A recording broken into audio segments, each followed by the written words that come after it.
Yee. I was trying to get down to that Skype beat. But Jamie had Yeah, to well, answer right away. I was trying to get down with this beat that Skype's got going on. I don't remember it. Anyway, everyone, welcome to Let Me Get the Ace, a Rainbow Six Siege podcast. I'm Aaron.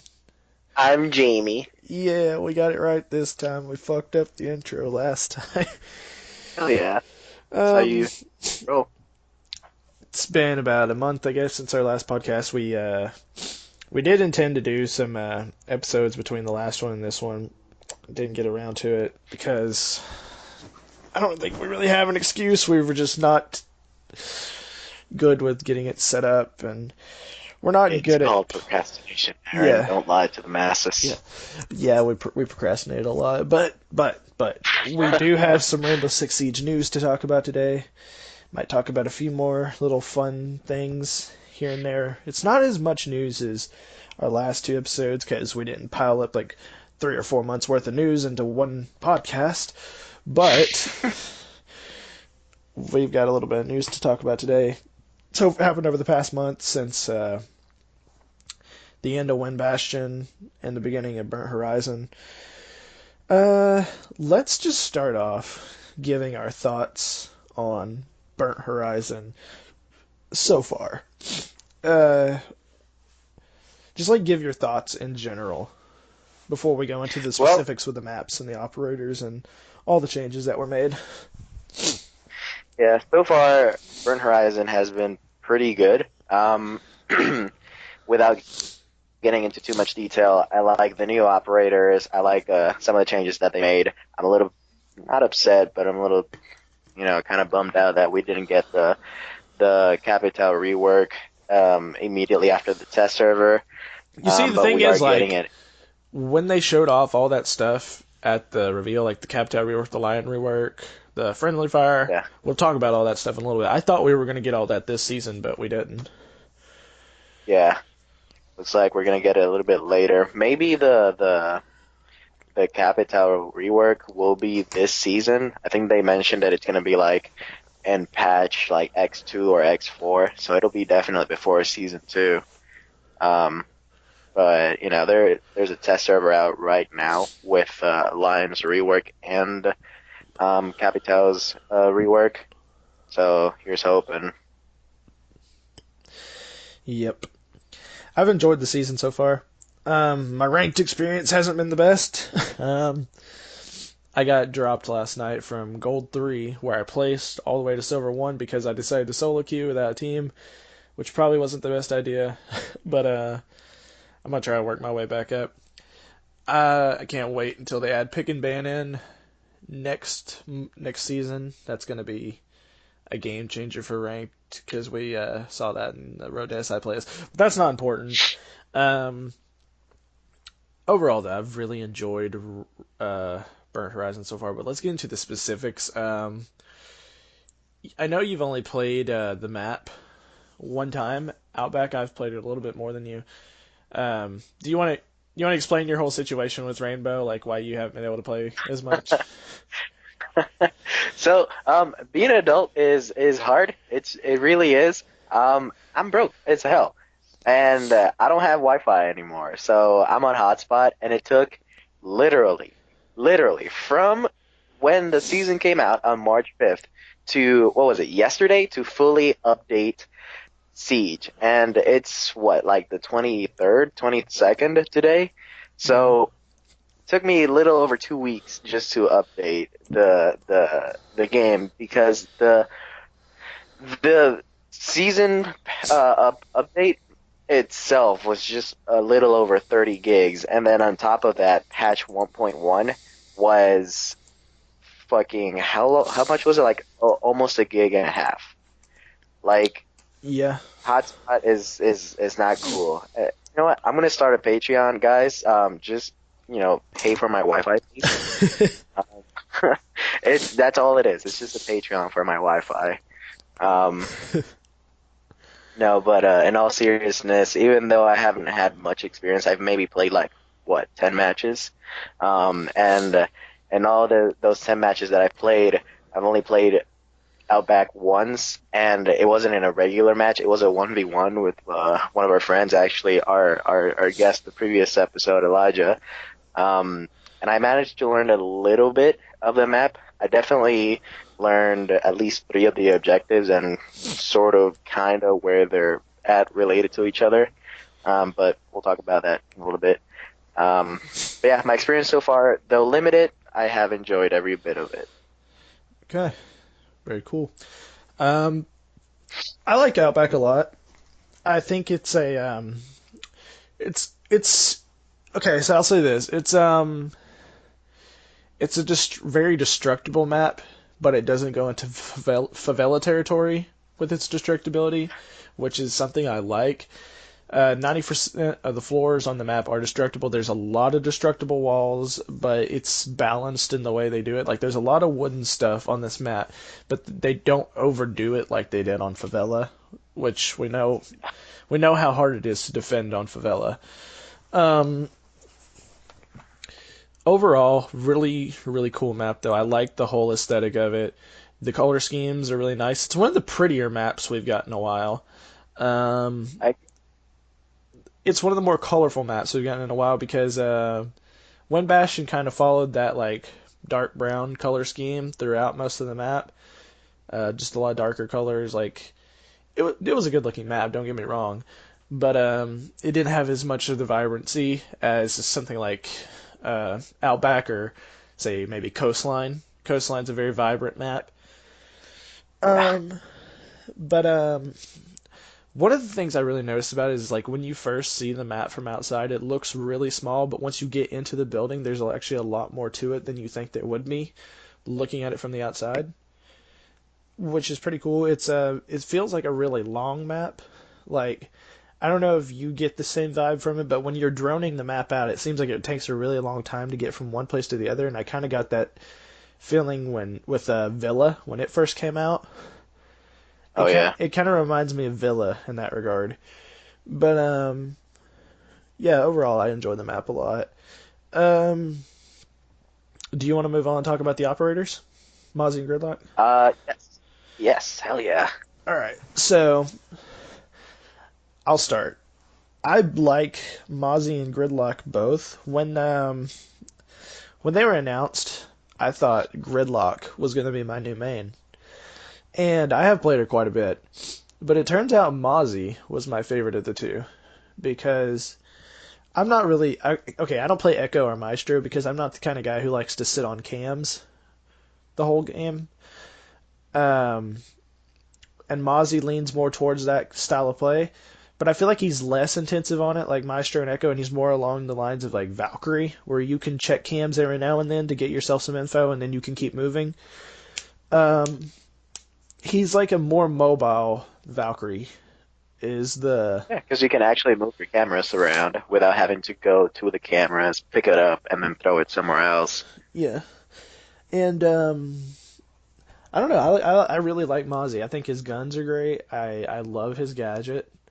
It works more often than you think it would. I guess people will eventually adjust to it, but for now, I'm usually getting at least two or three drones every time I use him. But yeah, I've had a lot of fun with him. Um, it's like playing Mozzie and droning around on defense has actually got me into a mindset I need to be in for a long time on attacking, where I need to drone stuff out.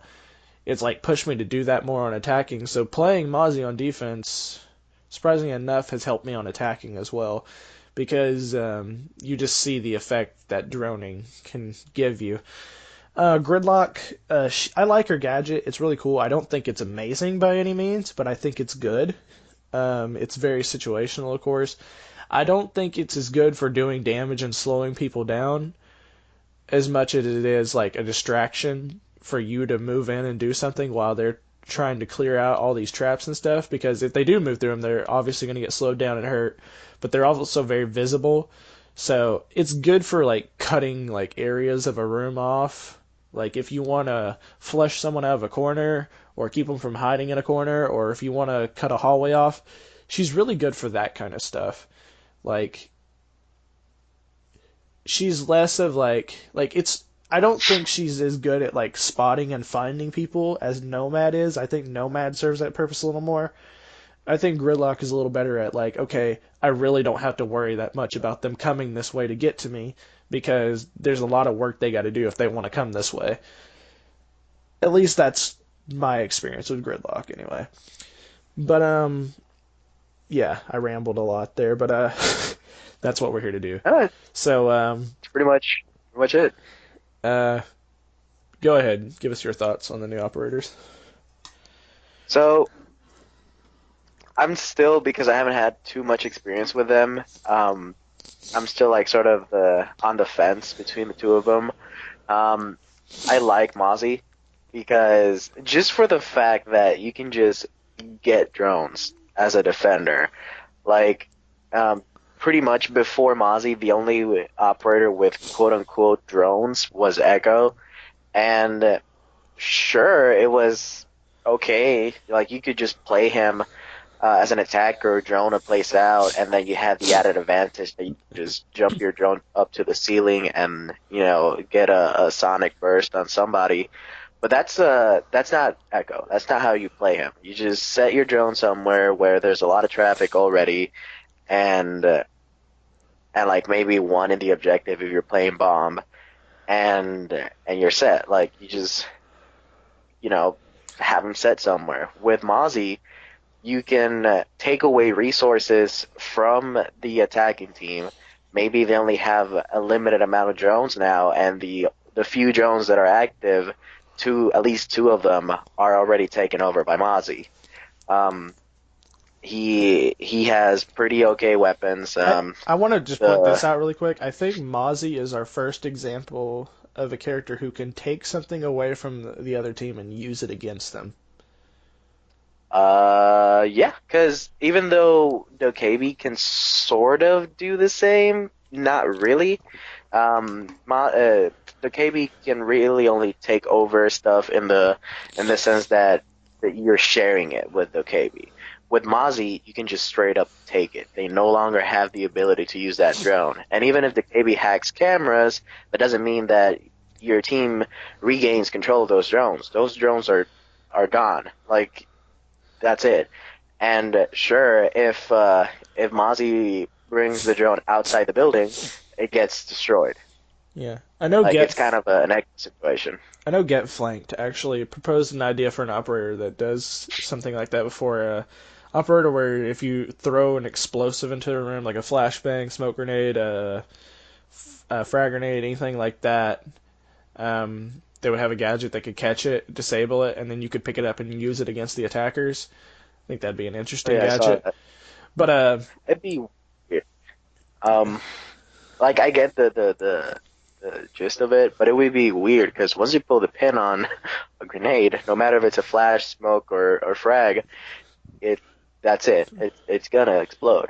well, Or it'll get Siege disabled. isn't always the most realistic game with some of its Yeah, ops. yeah. It'd be interesting though. Like, it'd be really cool if they actually implemented something like that. It'd be like kind of a Jaeger I've hybrid sort of thing. I've always wanted an operator that has like a boomerang effect with explosives that throws them back at the operator. Oh, that'd be pretty cool. Like, it would throw them like in the same direction that they were thrown from, not necessarily back at the operator. That'd be really cool. Yeah, like frag grenades, 'Cause yeah, flashbangs, all because that. if it's already cooked, then you have only so much time before you can run the hell away. Yeah. Um, But but anyway, yeah, back to like Mozzie and Mozzie Gridlock. is Yeah. right. He's he's really cool. I like him. Actually, my first match ever that I played with him was kind of intense. Because that C4 saved my life, first of all, because I I'm not used I'm not used to Siege anymore, just flat out, because I haven't played in so long. On top of that, I've lost both of my control freaks, so I'm kind of naked on that. I have to get used to regular joysticks again. But that commando, it's great. Like, I thought it was going to be something that's ridiculously hard to figure out. The recoil is not bad at all. The fire rate is not bad either. The damage is not bad at all either. It's a great gun. Um, Reminds me a lot of Jaeger's 416, really, just the way it handles and the way it feels overall. it's pretty. Mozzie is just a two-speed Jaeger. Sorry, no, he's a three-speed. Never mind. He's a Jaeger that can take over No, drones. he's a two speed. You're um, right. is it? No, Yeah. yeah, he is. He is. I was thinking someone else. Um, but yeah, and then you have Gridlock. Like you said, she's area denial. She's good at that. She's probably besides Capital, she's the best operator for that. Even better than Capital because her area denial is permanent until taken out. Um, with Capital, the fire goes away eventually. The track stingers do not unless destroyed. So, like you said, you cut off a part of the room, a hallway, a doorway, even a window, depending on the circumstance, and that's it. You don't. It's not like you just set it and forget it, and you never have to worry about there. But if you're in like a last 10 seconds sort of place, then yeah, pretty much set it and forget it. Just watch the other doorway. If there's just one more doorway, you know, it's it's really good. Her guns are decent. The LMG is really good. Even though it's just like a magazine LMG, it holds 60 rounds. That's more than enough for any engagement. You I can want have I want to touch three full on gunfights. I want to touch on something with the LMG really quick. Everyone who's switching to the LMG on Capital just because they have a scope, I don't understand your thought process. Because even though the general consensus is that the LMG is the better gun for Gridlock, that doesn't mean it's the better gun for Capital. I still think the Para is better than the LMG, but in the case of Gridlock, she has the F90, which I think is a worse gun than the LMG. So it makes sense to use it It's for a her. And then you have the added benefit of like it being clip fed instead of being like a belt fed thing.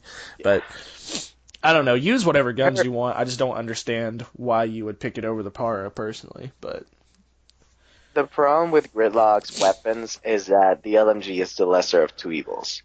Um, the LMG is an LMG. Terrible recoil, terrible fire rate. Sure has an ACOG or an ACOG like scope, um, and it's magazine fed, but it's still an LMG. And then you have the F90, which is an F90. So obviously the LMG is not particularly the better choice. Like I said, it's the lesser of two evils. Um, and then you have their secondaries. Their secondaries, I haven't had much practice with a shotgun, but the that Super Shorty pistol, is not amazing in my experience. Like I've landed all my pellets point blank on a Tachanka one time.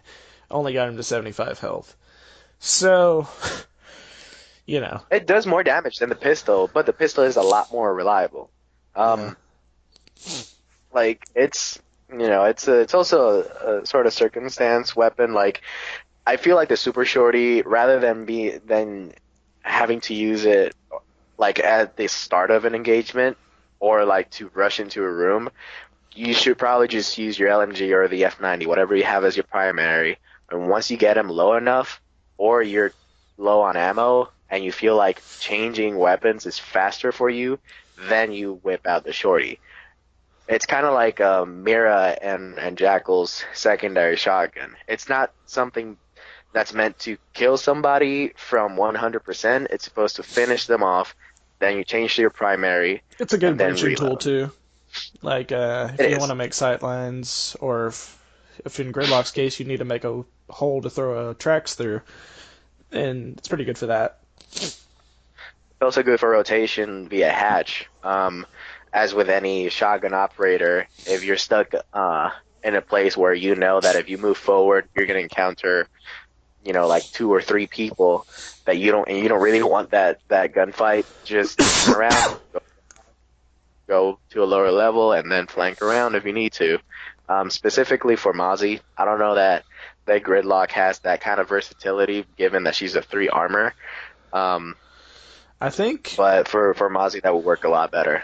in my experience, I think Gridlock might have like I don't know how to word this. I'll just say it like this. She's the second biggest bullet sponge after Fuse in my experience. Because I don't know about Yeah. you, I always get killed by fuses if I'm landing body shots. I can never fucking kill a fuse unless I land a headshot. And I don't know what it is. It's just specifically fuse. He can tank bullets. And I've had that a little bit with Gridlock, but to a lesser degree. So, I don't know, man. Gridlock is she's the she's an interesting being. Let's say that because I don't know. I feel Gridlock is weird. Her gadget is weird. It's good. I'm not saying it's bad. It's just weird. Her weapons are a weird combination. Her secondaries are also a odd combination. Sure, we've seen them with both Jackal and Mara where they have like a secondary shotgun and a pistol, but in Gridlock's and Mozzie's case, the pistol is so much better than the shotgun. I Like, wouldn't. I don't know, honestly. I like kind of think I not like for utility, not so much, the pistol but is easier in to kill people general, with, obviously, but you have to have yeah. the aim for that as well because it's a pistol. Um, I guess I can see where you're I coming don't from with that though. like it's weird, but it's also better than the shotgun in a lot of aspects. But like I said, utility wise, the shotgun obviously is much better because, like you said, you can create lines of sight or like a little hole to throw your tracks through. That it's like a finish them off kind of weapon rather than just your regular weapon. Mostly because it's only a three-shot weapon, and then you have to reload.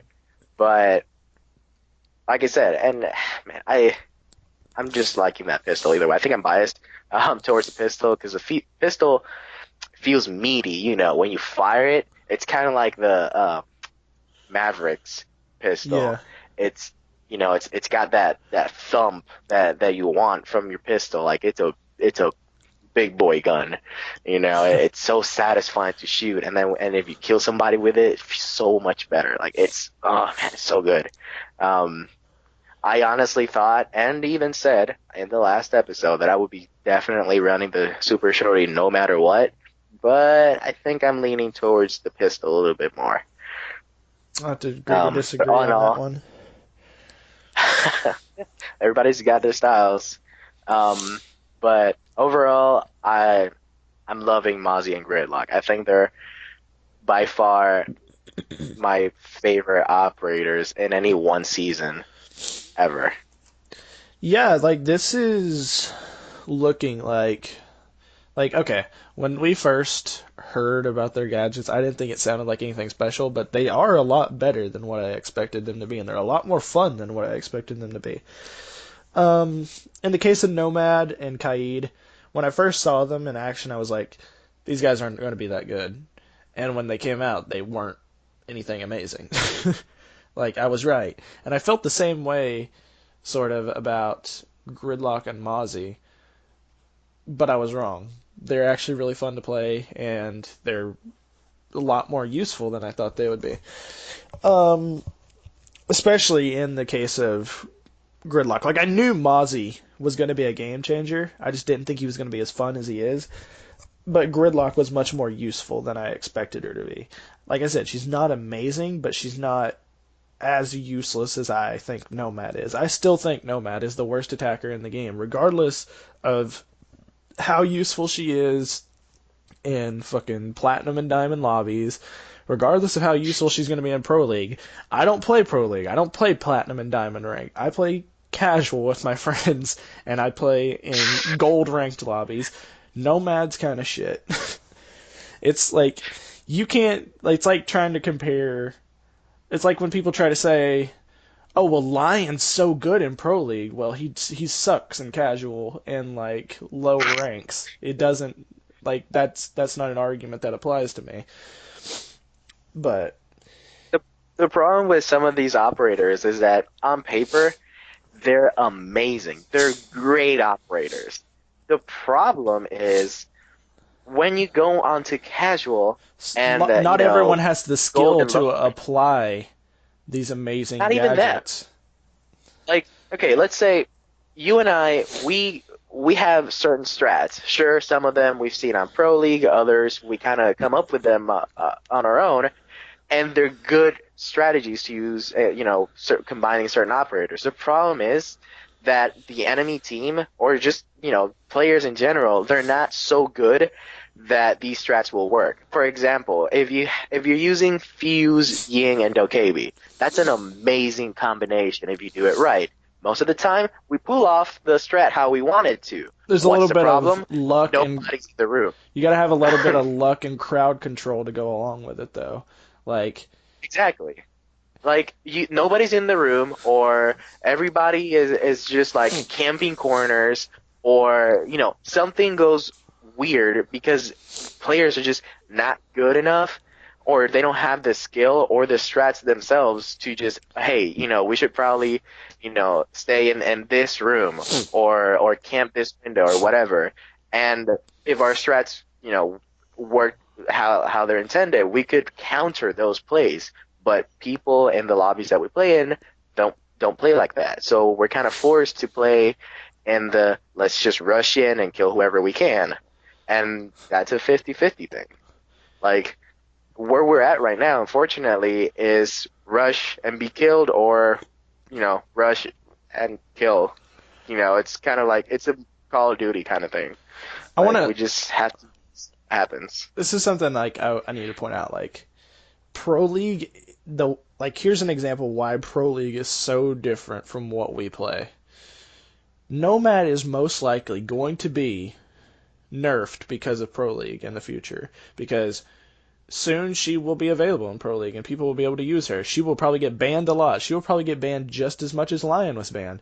And the reason I say that is because she is the only operator in the game right now that can render you completely useless. You can't do anything. You can't move, you can't shoot, you can't look around, you can't do anything for a certain amount of time once that air jab hits you. In the hands of a pro leaguer who is a god at the game with 4 other people with a lot of intel that are also gods at the game, that's going to be really powerful. That's what we saw with Lion. And I That's think going to get that's automatically banned every match. I'm yeah. calling it right now. And that's what we saw with Lion. I think that's what we're going to see with Nomad, too. Nomad is going to be looked at so differently once pro leaguers start playing her. And Pingu has pointed this out, that he thinks she is the most powerful attacker in the game right now. But from what we play, and we play a completely different game than the pro leaguers play, basically. She's not as good. Same thing with Lion. So that's just something I'm throwing out there. I think Nomad is going to get nerfed solely because of Pro League somewhere down the line. I mean, fortunately it's the truth. Hopefully it doesn't come down to that, but you never know what's really going to happen. I agree with you though. I personally don't believe that Nomad needs a nerf. I think she's fine where she's at. Maybe I can't even think of a buff to her. Like, she's fine where she's at. And we She's said just the bad same for- thing about Lion too. But look what they did Yeah, to him because of Pro League. yeah, like Lion, he wasn't fine where he was at though. Okay, Like, well he right was now, he was a little bit overpowered, but work- I think when they yeah, nerfed him, he was fine where he was. Like, they didn't have to completely rework him like they've done, in my yeah, opinion. like he was sort of fine-ish, but the rework, even though it's a good rework, and I agree with how he was reworked, I I still, completely understand why they did it, but it doesn't apply to us. That's the thing. yeah, like for us it's just, oh, we have to wait less. Cool. That's Yeah. it. Like, hell, even now, you don't even have to wait. It's the scan in its entirety lasts what, 3 seconds, 3.5 seconds, something like that. You can still move. You get pinged 3 times before the scan ends. That first nerf they did to Lion made him completely useless in Publix, all like in the Yeah, first place. But just looking at Pro League, you could see how powerful he still was, regardless of that nerf. Just because these yeah. people have such amazing game sense and such good cooperation and timing and all these combined factors that we don't have as just average players. And because of how they play, our game changes, which I completely understand that. Like Pro League, like Because highly competitive games have to remain highly competitive, so it's I fine. I understand the changes. It's just that they don't always apply to us, and it makes things in the game worse for us to benefit the the competitive scene. Which, if the competitive scene is gonna be fair and thriving, whatever, I'm okay with it. But that's just a point I had to make. Anyway, we talked about this for way too long. Let's move on to the leaks for our next season's operators. Um, Level league, so I'm kind of behind on that. okay, so we have already been confirmed. We're going to have a male defender and a female attacker again for the third season in a row, which is kind of interesting. I'm kind of wondering if they're going to stick with that for the rest of the year, or if they're just going to maybe switch halfway through the year and do two male attackers in a row. Oh, we've never seen that. We've never seen two females either. Yeah, we have Um, because we had Nomad last season, and now we got Gridlock this no, season. I mean like two in a row, Well, we have like two now. in one season. Well, like not in a year, but across two seasons we have now because we got Nomad on attacking and Wind Bastion, and then Gridlock this season for Burnt Horizon. Yeah, we've seen it like across two seasons. I would like to see like like two male, two females within one season. That'd be pretty cool, or at least it'd be a Yeah. diversity. What I think they're going to do though is with the third and fourth season, we're going to have where they're going to swap it, and we'll have for the third and fourth season two male attackers and then two female defenders, since we're getting two female attackers in a row. Yeah, Anyway, that'd be really cool. moving on. We're gonna have a Danish female attacker, and we're gonna have a male defender with the Secret Service. Um, Yeah. the attacker gadget is has been leaked. They've both been leaked by the same guy who leaked the Burnt Horizon ops way back. Accurately, he leaked them when we got the tracks deployed and drones hacked. Um, those leaks, and he leaked the image of the operator, which we see on the home screen now. All that stuff. Um, it's the same guy that leaked the defender and the attacker for next season. The attacker is a mixture of Vigil and Cav that can hide from cameras and has a somewhat silent step type gadget. And the defender can cancel out, like they can see right through flashes and smokes. What? Which the attacker sounds a lot more powerful to me. The defender seems a little more situational, but those are what Yeah, the it leaks seems like a say. yin that sort of thing. Yeah, it's like a mixture of Ying and Glaz. Yeah, which is fine, but that just really seems like a It's gadget everybody should have. it's interesting. I don't know. It's interesting. They've been doing this trend recently of taking attacker traits and putting them on defense, and defense traits and putting them on attacking, and it seems like we're going to get that again with the next season because they kind of I did don't mind that it. with Burnt Horizon, Yeah, and it looks like we're uh, going to get that again with the new season. But this time, instead of like giving like us traits of defenders, they're straight up just combining two operators into one. Which I yeah. guess we had to assume they were going to start doing that at some point because it's going to be really hard to come up with new gadgets the more operators they make. Yeah. Because Like we're going to hit like they 50 said, operators this year, aren't we? yes, yes. This year, I think by season three is what they said. We're gonna break 50 operators.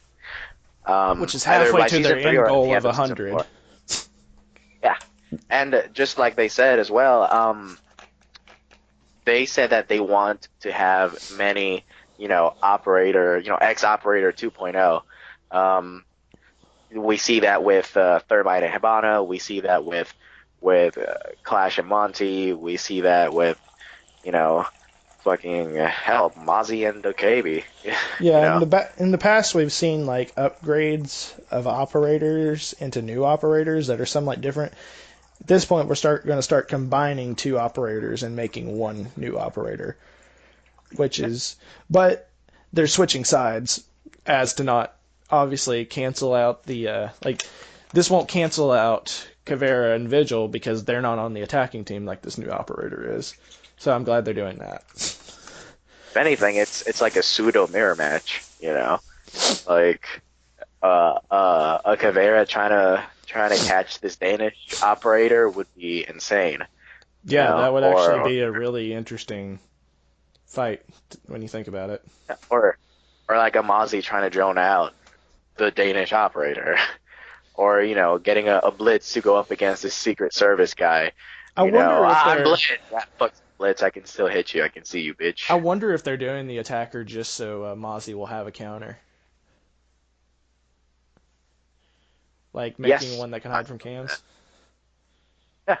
Oh yeah. I believe that. Like, because right now Mozzie has not zero counters, but Well, like anybody he can doesn't counter have Mozzie specific hard by counters. just like shooting the drones, but he doesn't. Yeah, he doesn't have a hard counter, and Yeah, it's the gadget same wise, he thing doesn't. with like the way they did Kaid and Maverick. Like Maverick didn't really have a hard counter. Anybody could kill him, like shoot him through the Right. holes or whatever. But Kaid was more of like, okay, this cancels out one of those things you were built to do. So Yeah, because right now, if say okay, let's say favela. You know how there's a lot of walls into objectives that you have to rappel through to break. Right now, Maverick, if there's a Kaid, Maverick is pretty much allowed to only go either from the bottom or the top. So if you know for a fact there's a Maverick, all you got to do is watch the tops and bottoms of your reinforced walls, and that's it. yeah, Like there's no like room for, oh, is he gonna go through the middle of the wall or is he gonna go through one of the sides? No, top or bottom. That's it. yeah. But And anyways, that's on like those walls.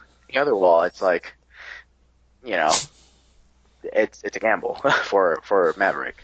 yeah.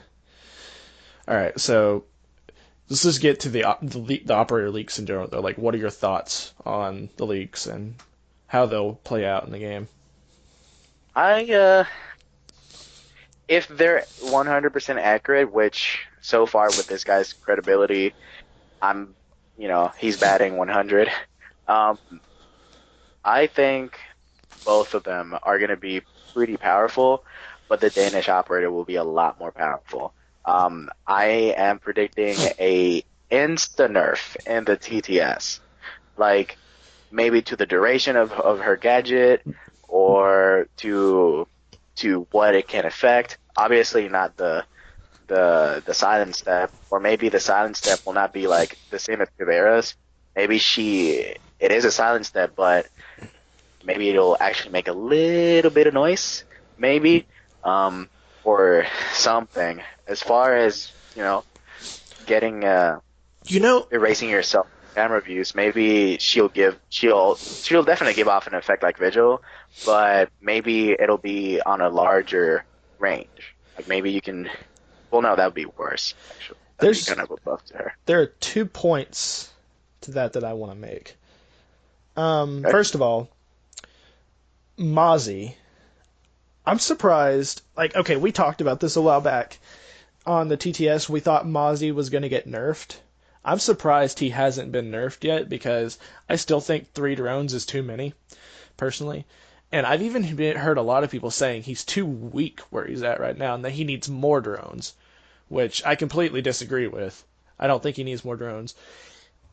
I don't know if 3 is too many or not. Like it's right there in that little spot where it's like this could change a game in the right hands. Just having that one extra drone. I don't know, but I don't know. Like I've heard a lot of people saying he's weak with just 3 drones, which is fucking ridiculous to me. I don't think he I needs mean, any more drones, because if he does get more drones, I think he'll become overpowered. because what's that? Three. You have shit. You have 15 drones in total, 12 drones, something like that. You have Like 10 drones across in the entire total. team. 10. Sorry. Fucking. You have 10 drones, out of which Mozzie gets three.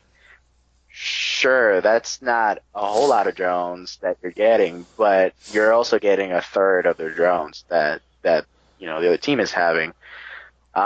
I don't know that he needs a buff, but I don't know that he needs a nerf either. Um, if they're gonna nerf him, I think he's gonna get the Kaid Well, treatment where the he's just thing gonna is, get like, best. if he gets nerfed, it's going to be because of Pro League, like a lot of Yeah, operators, because Mozzie is just like Nomad is going to be very, very powerful in Pro League. So, if we do see a nerf, it's probably going to be because of the competitive scene. yeah. Um, But then again, when this Danish operator comes out, we don't even know how she's gonna work. So maybe Mozzie won't see a nerf because of the Danish operator. that's true. If she works like the leaker guy is saying that she's gonna work, then Mozzie may not even see a nerf Yet until another, way. yet another off that's going to be super powerful in Pro League if it does come to fruition the way the leak says. If this operator is real and does come out, being able to be quiet and hide from cameras on attacking is going to be super powerful in Pro League. Just like Because defenders Vigil is rely super on cameras. powerful in Pro League on defense. Like everybody relies on cameras, but defenders do the most because they have the most cameras. Like just plain and simple. They have like I think at this point if an entire team can deploy cameras, they can have like what, like 12 cameras at one time. Uh, Like Probably that's more honestly, because like with the default depending on the cams, map. Valkyrie, Echo, Maestro, some deployable cameras, you can have all kinds of cams everywhere. Plus Mozzie now, who can Yeah, get three extra cameras. Like right we're now, the we're intel game really for moving defenders into a is camera super strong. meta with the way the operators are coming. Yeah, and we have been for a while. Like it kind of paused with Wind Bastion, but it picked right back up with Like it's Sorry, no, like it it stopped with Grim the Sky other one. and Wind Bastion. Now it's Yeah. picking back up with Burnt Horizon. But Actually, no, not even. It did pause in Wind Bastion because Grim Sky is when deployable cameras were introduced. well, Sorry, the bulletproof cameras were introduced. I So yeah, I think you're right actually. Yeah. so it just kind of paused in Wind Bastion, and then we're picking that right back up with Burnt Horizon, and then whatever the next season is gonna be, we're just getting more intel play. Like it's ridiculous. I love it. Don't get me wrong, I love it. But it's gonna be the new meta. We Whoever can need have the more intelligence. past this next season, I think we need to move more into like hard breachers again. We need more like hard breachers and soft breachers, like different ways to do that kind of stuff. But the Yeah, other point I we wanted to need make breacher about support. the other point I wanted to make about the attacker, because I've already strayed into other conversations trying to get to this. A while back, we had a leak of a new secondary gadget on defense, the proximity detector that makes noise when someone walks near it. Did you hear about this? Yeah, that was all the way back in Parabellum that I was rumored. I wonder if they're going to release that as a counter to the new attacker. That would make sense, actually. I didn't think about That would that make a until lot of just sense. now, but we've been hearing about Because this for a while, and there's even voice lines that have been recorded, so we know this is something they've thought about, and it's showed up in data mines multiple times. They might introduce it with this new attacker, because if you can't see them on cameras, you can at least catch them with a proximity detector. right now, if that Danish operator works exactly like we're thinking, her only counter, not even a hard counter, but the only actual counter is mute. That's true. Because she If he can counter them, like which I assume he would be able exactly to. because she has that silence step though. Like, could she still be able to activate it and only use the silence step, or is the silence step part of the gadget, the electronical gadget that she has? Maybe it's something that has to do with her boots. that when she activates her gadget, it's some electronic device in her boots that muffles sound. Maybe that's what is going on, and that does tie into what her gadget actually would be, because she's a combination of two operators. Sure, it's two good operator gadgets, but they have to have a certain limit. So maybe she does make a tiny bit of noise, but if she's in a mute jammer, obviously she can't activate it. But if she strays into a mute jammer, it just gets completely obliterated. Yeah. Not destroyed, as in just useless. And obviously, the disappearing from cameras is, something that'll completely get neutralized. But what about her pseudo silence? How's that work? Yeah. I don't know if you remember, but like there was like teases of the Danish operator in that CGI film they released, the hammer and the scalpel on the board. Like they showed like the Danish operator, and it said something about like it said Danish something about Danish operator on like a little sticky note, and it said like active camo or something like that. And this leak is not too far off from that. Like they can go completely invisible from cameras. So Yeah, I'm thinking technically. with all the info we've gotten and the little tidbits here and there, this is probably what we're gonna get. Is if not the silent step, we'll at least have an attacker who can hide from cameras. So Yeah, and it's gonna be difficult to deal with, but just like every season, people adapt, and eventually people are gonna say, "Oh, he's actually brash. You just have to do this, this, and this, and you're good." I wonder That's also. every. I wonder also if it's going to be like a Zofia or a Capital thing where you switch off between the two, like silent step and hiding from cameras, like with the Huh. firebolts and the smoke, or the concussions and the That would be a good impacts. balance. Yeah, Like if that would you be a can't good have them balance. both act like the same thing with the fucking defender. I wonder if they're gonna do that, like where you switch off like between the two. Like he's got goggles that through smoke and he's got goggles that protect him from flashes. That would be interesting. I would like to see that, because we don't have enough of that. We only have that with Nomad, Sophia, and what's his face, Buck, where you can just kind of switch between your gadget and your gun. Um, and with Sophia specifically, when you change into her gadget, you can switch between impacts and concussions. Um, so it wouldn't be hard to decide which goggles you want on. The problem would be putting up the correct goggles in time. I think if this guy comes out, he's gonna be okay. We have Jaeger, who is obviously a counter to explosives in general, but I wouldn't really call him a hard counter to Ying and Glaz. But I think this guy, if this is what he is, he'll be like our hard counter for Ying and Glaz. Especially if someone is reckless with Ying and they just throw a candela into the room and rush in, not paying attention to the fact that we have this defender, Ying's gonna get fucked up. Yeah, And like like remember like they're reworking Glaz, and I don't know if that'll come out alongside this new operator, but soon he won't be able to move around and look through smoke at the same time. He has to sit still to look through the smoke, or just to see yeah, people in his scope in general, like with that light up effect. yeah, because Um, the thermal will go away if you move. So you and have to be really careful about how you move. and he's gonna be an even harder counter to Dokebi and Jackal, who have smokes but can't see back through the smoke, like Glaz can. Yeah, like this guy is gonna be excellent for bomb. Like Oh yeah. that's as soon as he sees somebody or a smoke being thrown out, pretty much the only way that you can counter this guy is if you throw both smokes and flashes. Because if he can't see through both at the same time, he's gonna have to make like a decision in that moment. Do I want to see through flashes, or do I want to see through smoke? See, this is why I love the podcast because I knew about the new ops and I didn't really like sit down and think about them until now though. Like now that I we're didn't talking know about about. them, we're just got like all this different stuff going on that like it could go so many different ways and there's so many different things we could get because of these ops. It's really exciting to Yeah, think about. so far I'd only heard the rumor that the Danish operator was gonna have active camo, and that terrified me. because I don't want to have to deal with like a legitimately invisible operator. That's impossible to counter. I can deal That's with I can ridiculous. deal with invisible from cameras, but what was it we talked about a while back? Like reasons we would quit Siege. I think a reactive Reasons camo. we would quit Siege would be a legitimate active camo. If I see active camo on Siege, straight up on the spot deleting the game, never keeping up with Siege anymore.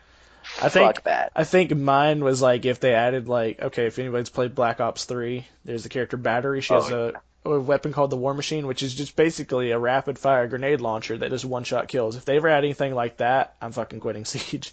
There's like a like legitimate like grenade launcher that they can just fire off like willy nilly.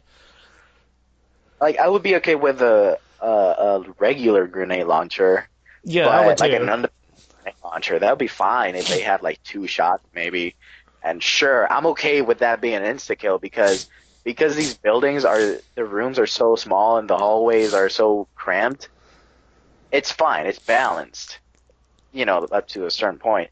But it's fine. It's whatever. That's why we have Jaeger or maybe like a Jaeger 2.0 in the future. It's fine. It'll bring them back into the meta. But active camo, rapid fire, grenade launch. No, no, just Pretty no. much Stop anything it. that If I'm Call thinking of about it, Duty would stop. do, we don't want. Like something Yeah, that makes yeah. sense in Call of Duty doesn't make sense in Doesn't Siege. make sense. Yeah, no. Keep it in your Twitch shooter. Leave my tactical shooter alone, please. Yeah. Um, but yeah, like these operators are gonna be if they work exactly like the leaker says, which obviously they might not be 100% just like it, but just the thought of them working the way that he's saying they will, it's fun just to think about. Like just thinking about them, I'm already having a lot of fun. I just a million scenarios in my head about how different everything could go, and it's amazing. It's cool. It's just great. Alrighty. Well, let's move on to our final topic, the test server. We've got some changes to our Capital and Lion reworks because I'm guessing people weren't liking the way they were looking. Um, I'm just gonna read off. I know a couple things here have been changed uh, from what we saw in the reworks, but there's a couple things here that we saw in the reworks that I'm gonna repeat. But I'm just gonna repeat. I'm just gonna read off what it shows here in the patch notes. Okay, so for Lion, it says we've reduced the ability warning from 3 to 1.5 seconds. We saw that before. Reduced the scanning duration from 4 to 2 seconds, something else we saw before. Replace the scan outline by a red ping debuff. We've seen this. Increase the number of Yep. charges from 2 to 3. I don't think they mentioned that. So we're getting 3 scans with Lion again. Yeah, this is new. That's new. That's definitely new.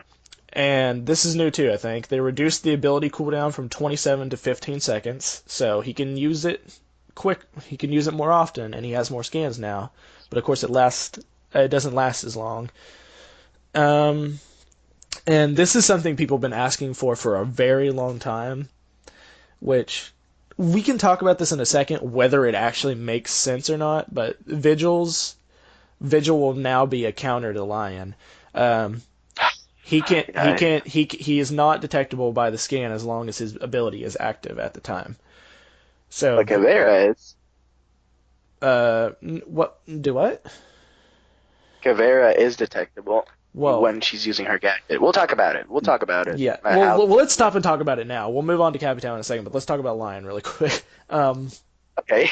Like, it So doesn't make sense to me that Vigil would be undetected because his gadget hides him from cameras, not from motion detectors, which is what Lion is. So I don't. And yes, it's still a drone, but it's not the same yeah. kind of drone. So I don't Okay. understand this change, but people have been asking for it for so long, and I keep saying it doesn't make sense. But yeah, go ahead, give me your thoughts on it. I'll. I'm also gonna repeat. I'm gonna repeat. Get flanked. Take on this. Vigil should not be exempt from EE1D's scan because EE1D scan is echolocation. It is not a camera. Vigil moves whether or not his gadget is activated.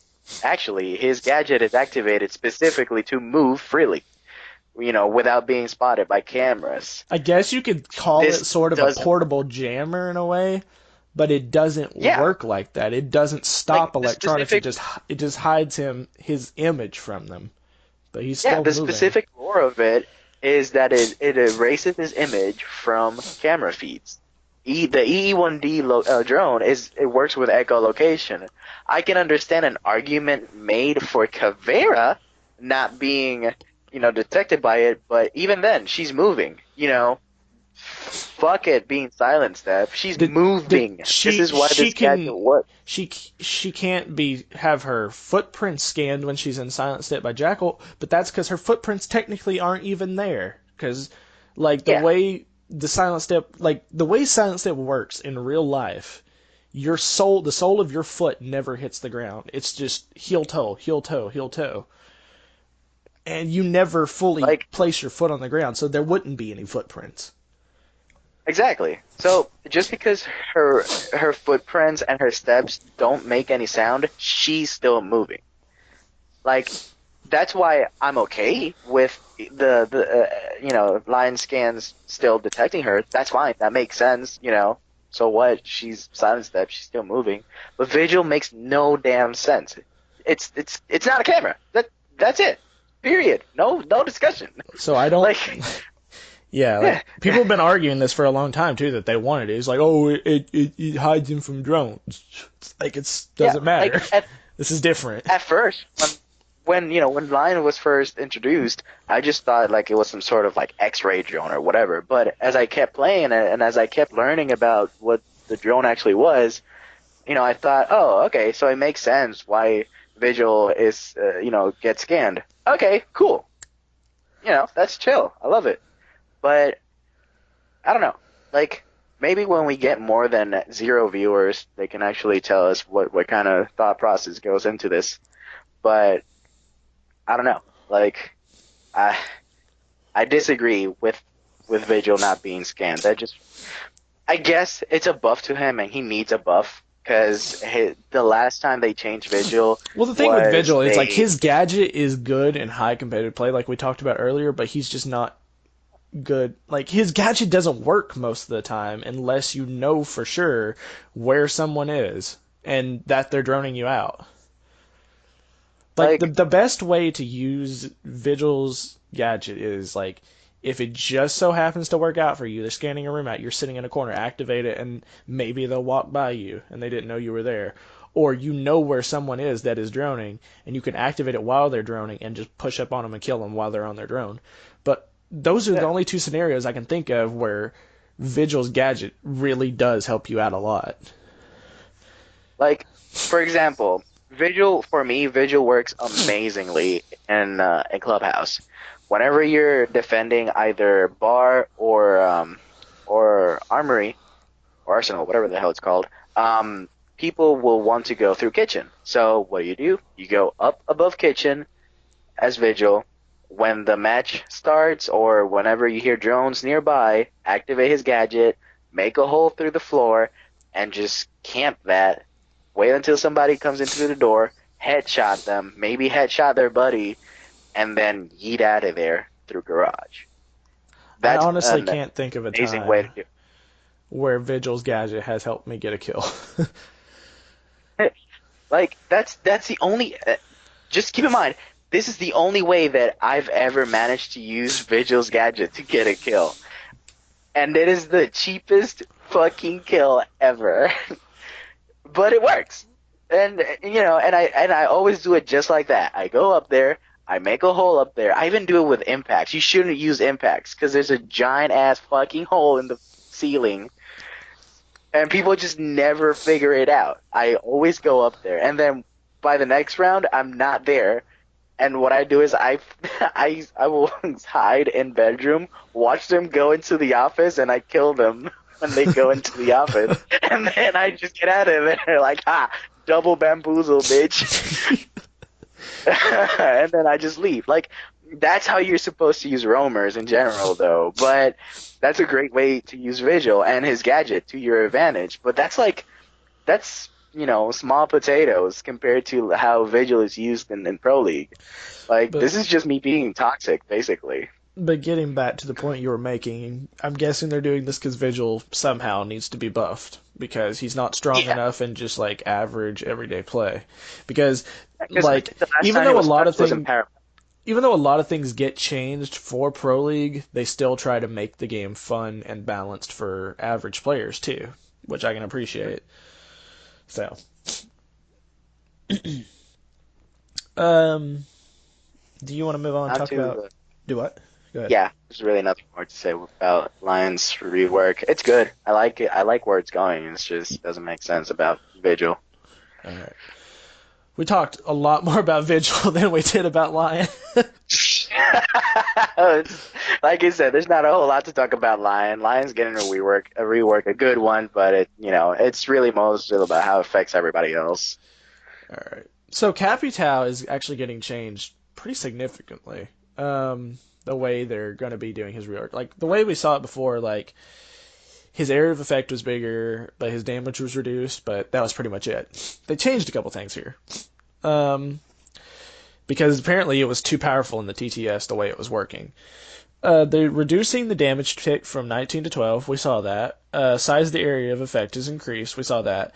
Here's the things they changed though. The area takes 2 seconds to reach its maximum size, so the fire like gradually spreads over a 2 second time period. And the arrow is affected by gravity after 10 meters, which is interesting because we've never seen that with Capital before. They're just now introducing that. And is it going to be with the smoke bolts too? Or is it just with the Yes, asphyxiating bolt? Okay. no, it's for both fire and smoke. Okay. Um, so, what do you think about this? Like, I don't think it's. I think it makes sense, but some people are upset about it for some reason. Uh, I, I I don't know. I don't know why people would be upset about this. I mean, I think people are upset about it because now it's weaker and they can't use well, the asphyxiate yeah, as frag grenades now. a lot of Um, that makes sense actually. Like, because still today you like hear people complaining saying Jaeger and Bandit need their ACOGs back. So, that's that's never gonna happen. And B, that's way too powerful. yeah. I'm glad that they finally took Oh, Ash's I'm A glad away from they. the power. Well, actually, yeah, Um, we need to talk about Ash in just a second. It's not related to this, but we will talk about the Ash ACOG situation. But continue what you're saying. My bad. But I personally like the change. A, it makes a lot of sense now. B, they're finally fixing the fact that fire can travel through solid walls. They When I first heard about the developers thinking that Capital was too powerful, I was thinking like, how is this change too powerful? You're literally Pro League. nerfing him. No, not even that. Like I was just thinking like how could anybody at all think this is too powerful? And then I saw the patch notes and I thought, "Oh, this makes sense." Yeah, the area of effect is bigger, but it used to be instantaneous. Now it takes 2 seconds to get up to that, so people have time to run away. Okay, that makes sense. The gravity effect over distance makes sense in a physics kind of way. Your engagements are never going to be any more than 10 meters. Like 10 meters is usually the actual limit, and it's usually like a hallway or like from one hallway across a room to another hallway. Like that's I guess they're doing this just so Capital won't be like a fucking sniper with fire. Yeah, that's exactly why they're doing that because they're used, you could exploit that. You can be in spawn or somewhere like really far away. Hey, Cap, we need fire here. Okay, boom, fire. You're welcome. You know, that's why they did it, and I get it. So, now after the patch notes, I'm thinking, okay, this makes sense. That's, he's not that powerful anymore. Also the fact that fire doesn't travel through, solid fucking walls. Um, you also have, it actually goes around objects. So sure, if you're behind a shield, you're not getting the fire on you, but now you have it around you. This So, this probably has absolutely nothing to do with it, why they changed it, but it kind of works into his lore too. Because if you read about Capital, he has a lot of sympathy for people in hostage situations, and he likes to be right in the middle of things. He likes to be the first guy in there. He's a really heroic guy, so he's going to be up close and personal a lot anyway. I yeah. don't know. It just works for me in a lore sense why they would want it to be an up close gadget. But that I'm sure that has absolutely no effect on what they do to the gadget. But that's just something I think about. I mean, lore-wise, it makes sense. It does. But yeah, I agree with the changes they're making. Capital mains are probably upset after trying out the rework the way it worked before. Yeah, But all three. yeah, all three. I mean, Capital does get a lot of play Yeah, in high ranks and pro league, and he's even getting a little more play in just low ranks and casual now than he used to. Like there was a point where we used to say Capital was bad, but I've kind yeah. of Like changed we my joke view about. on that. Like Capita is not a bad operator by any means. I He's don't not. think No, there are any it's bad just that. operators in the game except for Nomad and Tachanka. And even Nomad has her exceptions in other like playstyles. Like you could say the same. I guess you wouldn't even say Nomad is bad. Like you can't like Lion's not bad because they're still powerful in their respective fields, but they're not Yeah. for us. So really, the only operator in the game you can straight up say is bad, where everyone can agree is bad, is Tachanka. Clash. No, no, It's not fuck bad. you. It's Clash just is fucking nerf. amazing. Clash is amazing. I don't know I why mean, everyone thinks Clash is bad, but Clash is amazing. I love Clash. Clash is good. She's the problem Clash with is Clash is in the right hands, is one of the most annoying operators in the game to go against. oh yeah, like it's the only You've problem seen the with her things I is can not do even with Clash. is some oh yeah, I've seen bro. That's not we should probably just talk about it in a random discussions podcast, but we have Yeah. stories. Anyways, the only problem with Clash is not herself, it's the way people use her. It's you know, Well, like that, you could say that that's about you any see good operator. play, Any operator is bad if terrible. they're used wrong. Right. Then that's exactly what my point is. Like even to Tatanka, sure, his gadget is not the best, but if you use him right, you you can get kills. You're probably better It's off picking someone else in any yeah, situation ever, but 99% of the time you're better off playing Tachanka, and that 1% you probably got him on auto pick, so we don't blame you. But you know, but it's whatever. Yeah, onto Ash and minus ACOG. Um, okay, Boy, I think boy. it has absolutely no fucking effect. It doesn't. It didn't do shit. Like Ash is No, still that just as powerful as she was before. I even played her. Like one of my first few matches in the season, I played Ash with the R4C and the Hollow. It makes no damn difference. Now Okay, she instead of being medium to long, she's just close to medium. Still I just I toxic. will Still just competitive. I will structure my argument about why it means nothing in two separate. Uh, I'll put it into two little fucking what's the word Well, sections. Two sections. Um, sure. First section will be why it doesn't mean anything, and the second will be how you can effectively fix her. Let's start off with why this nerf doesn't mean anything. The way Ash's gun works, it doesn't matter if you don't have to have amazing aim to use Ash, because the mixture of her having a small frame, being hard to hit, being a 3 speed so she can move fast, having a high fire rate and high damage weapon, once you start landing shots on somebody, they're most likely going to die. It doesn't matter if you're hitting them in the legs or whatever. That gun has such high damage mixed with a really high fire rate that they don't have a lot of chance to fight back. And even if your aim isn't amazing, if you can just get like 1 second like, if you can land shots for 1 second with Ash, that person's gonna die. That's just how her gun is. So it doesn't matter if she has an ACOG or a holo. If you can aim at them and you can fire, then they're most likely gonna die. Unless they And have you a hit the broad barn. Yes. Congratulations. You're an ace Ash player. That's why I say Ash takes no skill to play, because it's just all these combined factors of how her gun works and how she herself is designed as an operator. She's just an easy button. Ash is very easy to use and to be good When I with. use Ash, I don't use the breaching charges. I just go in, rush into the room, kill one or two people. Sure, I died because, first of all, it's me. I always die. But, sure, I died, but I also took out two. I traded up just because I played Ash for 3 seconds. Fucking Ash is one of only two operators I have over 700 kills with. The other is Doc, who is my top operator. Ash is my second best operator.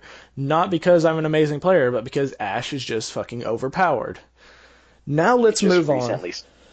Yeah, I started maining her again. Okay, I had like, I think, 500 kills with Ash. I started playing her again last week. I've gotten 200 more kills with her. So crazy, that just tells you, like, in that span of time I've been playing Ash, how I don't sit like let's talk about like this. Like, I play maybe a total of 30 games a day. Mm-hmm.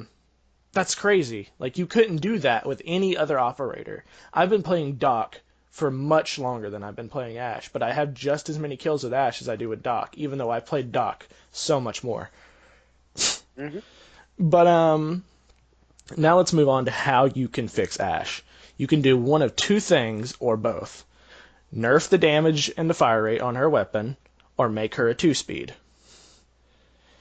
Making Wow. Ash a 2-speed would make her so much easier to counter, because the fact that she can just move around so fast, combined with her small frame, makes her very hard to hit and kill. We've seen this same effect with another character in a certain Battle Royale game that I'm not going to talk about right now. But it's going to be for a different podcast.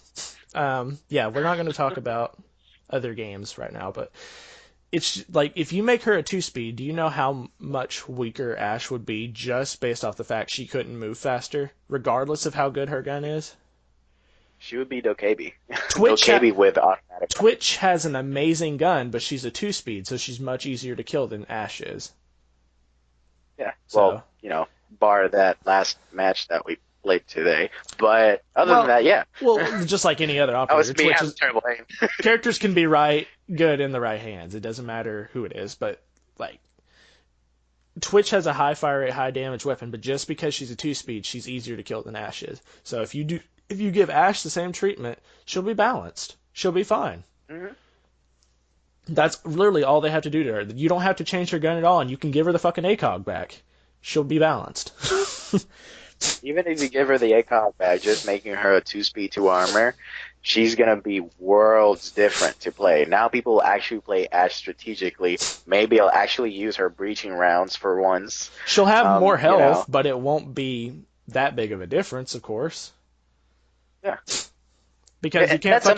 Ash doesn't have that much health now, but she's fucking impossible to kill still because she's so fast. Yeah.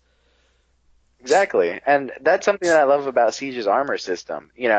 It's everybody has 100 health. It's just depending on what kind of operator you're using, you're a little bit hardier or you're a little bit faster. You can't have both. If you have both, then you're only so fast and you're only so beefy.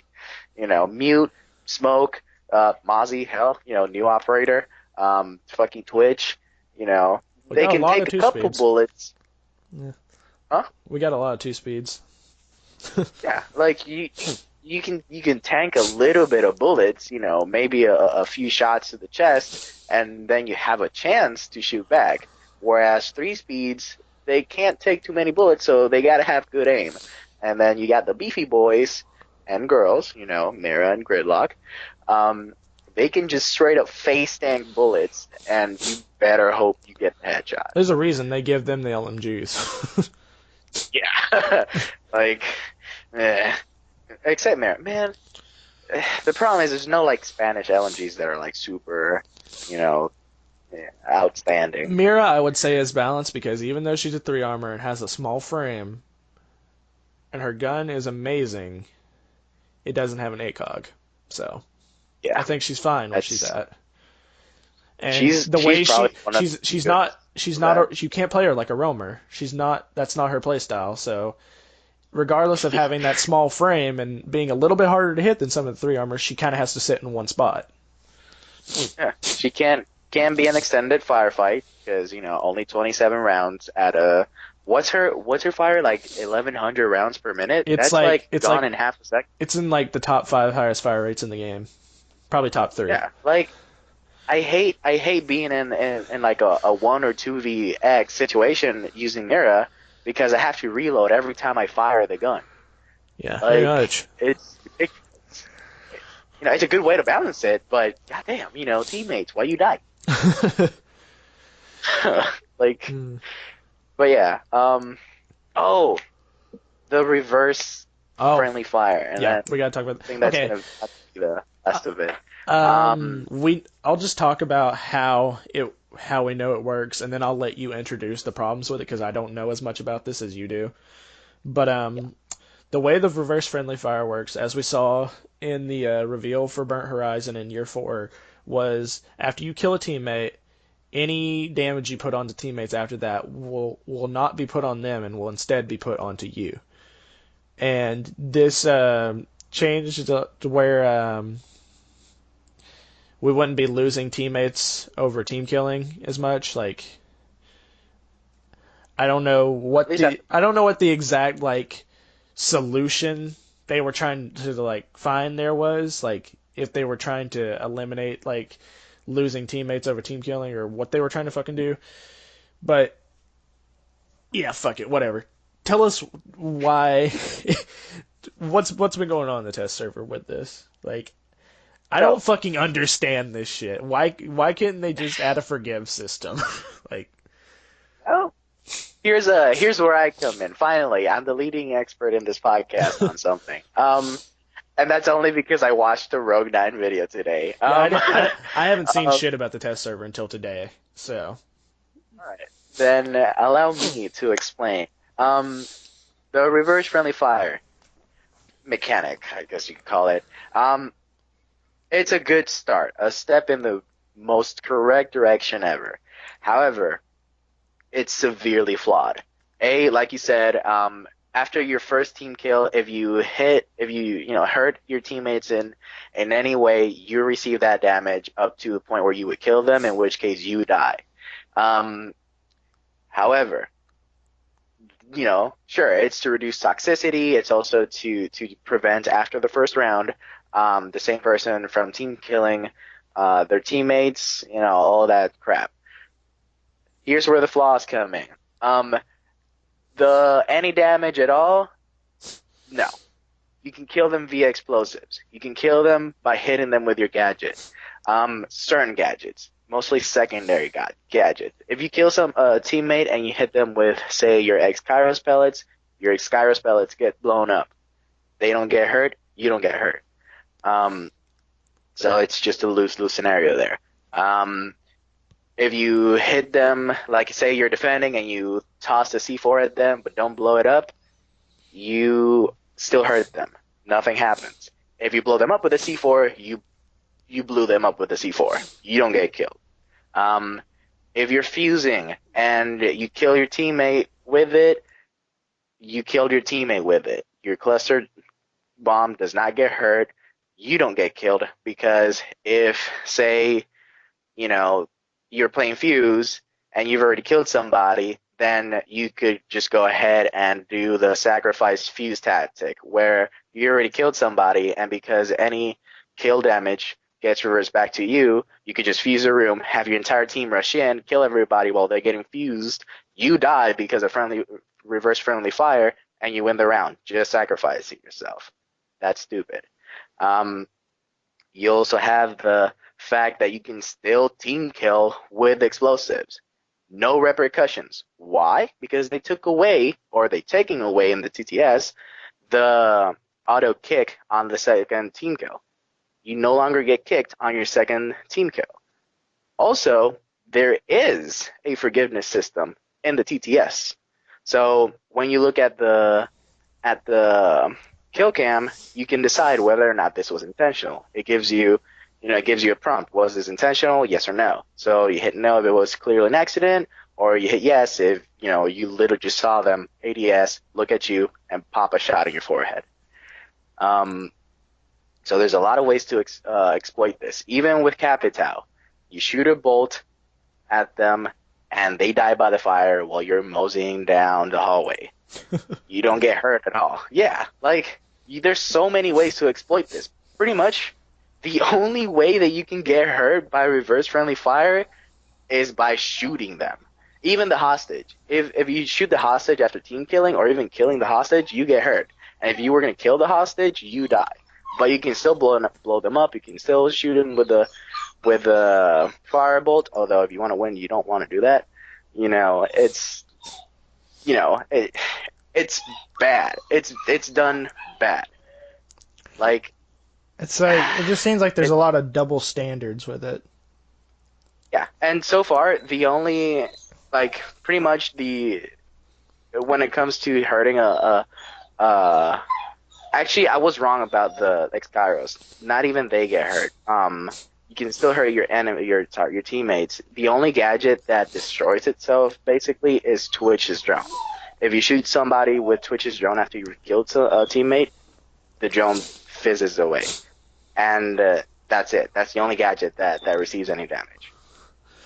But when you look at Maestro, the Maestro's turret, if you destroy an ADS, you just get minus points, and the turret is still there. The evil eye is still there. Like, it's ridiculous. It doesn't work all the way. Sure, it's a TTS, but still, it doesn't work all the way. Maybe, hopefully, by the end of the TTS, all of this will be fixed. But then, how are they going to work explosives in? I feel like there's so if you kill many. yourself, Oh, sorry, keep going. no, that's it. If you kill yourself by throwing a grenade into the room, then you're just sacrificing yourself, and then your entire team is still alive, and they can just kill the enemy team, and then maybe you get a kill or two because of the chaos. But that's stupid. I just feel like there's a lot of different solutions they could have done for team killing, both intentional and accidental. Like for accidental team killing, maybe reduce friendly fire damage to 75% or 50% of whole damage. But if you do that, that takes away a core mechanic that's been there since the beginning of the game, that involves risk and making sure you look where you're shooting and stuff, But or like we talked about so many times before in the past, they could just add a forgive system. I feel like that alone would work just fine. I I think they should do like they did with Gears of War. Um, with Gears of War, you can set up the game to either have friendly fire or not have friendly fire. Just, you know, plain and simple. You can either kill your teammates or you just do no damage to them. Yeah, it's a little extreme and it takes away from the immersion. I don't think you should be able to do that in ranked. I would say in casual ranked, it's okay, but in ranked yeah. this is even more of a problem. Where you for sure want there to be a solution in case somebody wants to be a dickhead. Exactly. In ranked at the very least, as a stopgap, maybe just like you said, do like Terrorist Hunt normal difficulty is. Sure, you can do damage, but you do so little damage. Even a DMR does 5 points of damage, something like that. Sure, explosives can still kill you, but shooting somebody even with a shotgun will more than likely keep them alive with a lot more of their health. At least something until, even if they're going to stick with this system, at least until this is properly thought out. They said that this was one of multiple solutions they were going to test out. But honestly, the best thing I can think of them implementing just as a permanent system is the forgive system. Right. That's in the TTS. That's most likely gonna stay there. It can be exploited, sure, because if you get a team of 4 assholes, then they're just gonna, you know, Like I forgive don't every know if that time. will ever be a perfect solution, but Yeah, it's better than nothing. It's better than no solution at all. And it arguably it's better than the auto ban for the second team kill. Sure, because that's also dude, really because extreme, even with but you this, know, people can still do what they've always done. They can go in and they can team kill one person per round, just to be an asshole, yeah.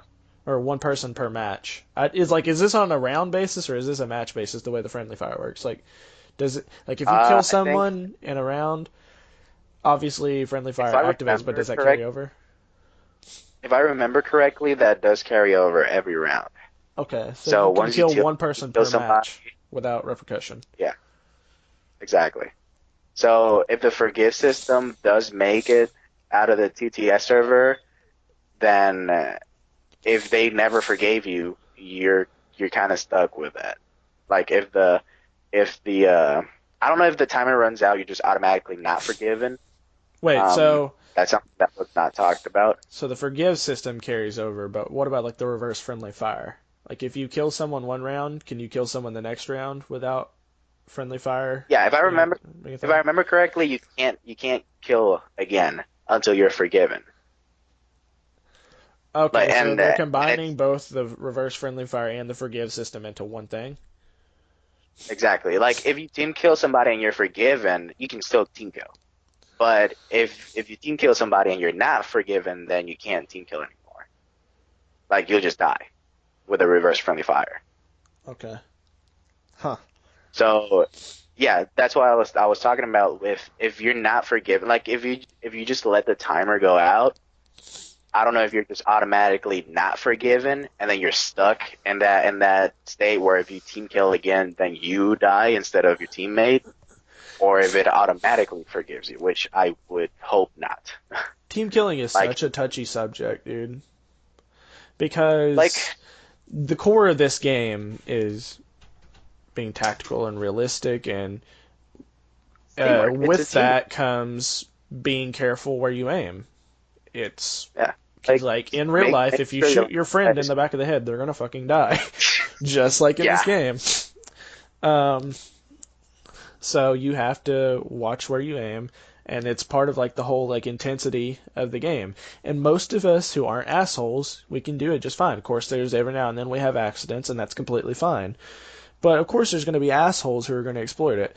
But should we have to change a core mechanic of the game or take a core mechanic of the game out that's been there since the beginning just to fucking eliminate that should we have to eliminate a big part of the game just because assholes are exploiting it? That's like the whole conversation, really. And it's touchy. It's hard to find a good solution to it because I don't want team killing taken out of the game because it's part of what makes the game feel so intense and fun to play. And it happens on accident sometimes, and that's just something that happens. But if someone's exploiting it, obviously that's going to piss me off, and it would piss anybody Yeah. off if someone's doing it just to be an asshole. Like the thing about team killing is so like let's say it only ever happens by accident. Let's just In a assume that. perfect Of world, course, in a uh, perfect world, yeah, it in a only perfect world, this only happens on accident. I've seen times where an accidental team kill has won the match for me on when the enemy accidentally team kills somebody because they had the drop on me, both of them, and they both decided to shoot at the same time, and one of them accidentally shot their buddy. I turned around, kill them, boom, final kill. We won because this idiot shot their friend. Oh shit. But at the same time, I've seen more than once because I'm usually the idiot that does it. On my team, I shoot somebody, usually you, unfortunately, and I kill them, and they win because of it, or even sometimes even the reverse. You're about to shoot somebody, you have them dead to rights, you start shooting them, your buddy comes in, kill hungry, get shot, but you decide not to stop shooting, and you still get the kill, winning the game. in that You know, case though, like shit like that happens. I think that's the way team killing was intended to be, like how it's supposed to work. Like that's a consequence of either yours or your friend's actions, just not Right. being careful. Exactly, and that's fine. That's fine because that's just how it goes. It happens in real life too. Somebody's not paying attention. They move in, they get shot by their buddy. Fuck. And then the whole mission goes awry. And same shit happens in games. You have somebody that's right. Your asshole Monty comes in. Oh, let me protect you. Gets shot in the back of the head. I can't tell you how many you times know, I've shot Monty's in the back of the head, or I've even gotten shot in the back of the head playing Monty before a few times. I'm not innocent, but it's happened so much. Like, I think I've killed yeah, more like Monty's on accident than anything. it happens because you play Monty and you're like, my job is to protect. That is my one job. And then That's you if get you're a good shot in the Monty and you're back of not the the head. guy that fucking runs in ADSing at every person you see, but Right. If you're a decent Monty, that's at least your train of thought. And, noble and everything, but you also have to know when to jump in front of that doorway or window. this is If another you hear reason your friend, this is another reason if why you hear your friend with communication an is so LMG, important.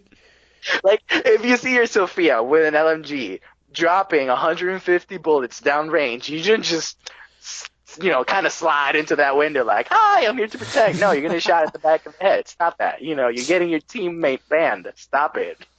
Like, and this is all accidental. Sure, your buddy was a moron, but it happens. The problem is when you're just doing your thing, you're holding down a line of sight or whatever, you have the MVP position, and this asshole in second place sees that, he's only so many points below you. He's like, oh, okay, fuck this guy. He kills you, and then magically somehow wins the game after that just so he can get the MVP. Like, why? Why is this a thing? Stop it. Of course, Nobody that's likes this. not You're the an only reason asshole. people team kill on purpose. There's a lot of fucking reasons why people do it, and Yeah, I don't really think there's any but good reasons for it. Like, like I don't know. I even can't to think of avenge many a team reasons kill, that's why. not cool. I can't think of many reasons why you should intentionally team kill someone. The best thing I can come up with is you've got 10 seconds left on the clock. You're on bomb. They have the diffuser and they refuse to plant. You're still in like a 4v3 or 5v5 or whatever, and they won't play. Even then, it's not the best solution. But that's the best thing I Yeah, can think of, like right off the top of my head. it's a moral quandary at that point. Like, I killed this guy, I planted, and we won. Was that the right decision? Maybe not. Did it win? Did it make us win? Sure, but it's bad. Like, and even if you're avenging a team kill, like your buddy gets Even then, it's shot still by not the some ass. best reason to do it. Like I've done it Exactly. plenty of times. It's Like not because now it's because not a 4v5, now it's a 3v5 I've done it at plenty of best. times because I put my friends over the game. Like someone fucked over my friend. I don't care if it's a video game. I'm gonna deal with this. And that's not And always the then right thing to do, of course, but I've done it. I'll admit to it. And then you have a bigger moral paradox. Sure, you revenge your buddy. It's a fucking game, and now you lost the game because it's a 3v5, and they all rushed out or rushed in, whatever this attacker or defender, and killed everybody. But hey, at least I got him back. It's stupid, but that was your friend. You fucked him over, I fucked you over. What you gonna do about it? You know. It's stupid. Team killing is stupid, but hey, sometimes it can lead to fun moments. It's happened. It's Like, necessary to the game, and I don't want it taken out. It's just it can really make a game go south sometimes if someone does it for the wrong reasons, or just doing it on purpose in general. yeah, like it's stupid, but it's whatever. All right. Oh man, is there anything else we need to talk about, or are we ready to wrap up the show? Oh, Uh, actually, yes, there is something we need to talk about. There's been more discussion about mouse and keyboard on console. Um, well, yeah. Get Flanked and Prodigio Pete Rogue 9, they all have a podcast called the Hot Breach Podcast, which is a much better Rainbow Six Siege podcast than ours, and you should probably listen to that instead of our show. but um, Sorry. they had Epi, one of the community people for Rainbow Six Siege that works with UB. on the game. He's kind of like their spokesperson. Like he talks about Okay. well what's going on with the game, like how we're like not really on the balancing aspect, but like on the aspect of how we're working with the community, like how Yubi is approaching the game in relation to the player base.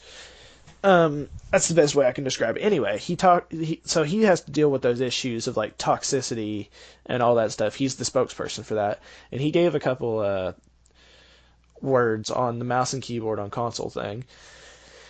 The way he said it basically was, it's a very cat and mouse game, no pun intended. Um, just like hackers on PC. Um, Yeah. Siege from the beginning has never been intended on console to be played with a mouse and keyboard. Even the officially licensed like Xbox and PlayStation mouse and keyboards, you can't just plug those into your console and play Siege because Siege is not compatible with those. It's never been intended to be compatible.